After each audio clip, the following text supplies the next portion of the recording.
This is how you checkmate with a rook in 60 seconds. First, you want to bring your rook up. Our goal is to slowly cut away the king's escape squares until there's nothing left. You see, all of the squares with a dot on them are the squares that the rook controls. And we want to make that square as small as possible because the king can house all of this breathing room. And so we want to cut all of that off. So first, he's attacking our rook, so we need to protect our rook. That's first off on the list. He moves the king to the right. It's important not to give mindless checks, because if I give this check, he can just go to the left and escape the square where we're trying to trap him to.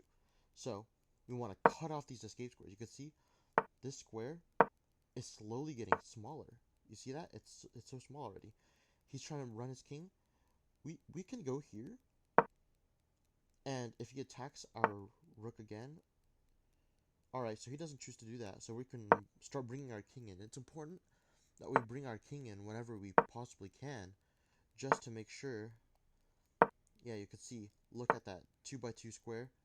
He's slowly trapping himself into this corner.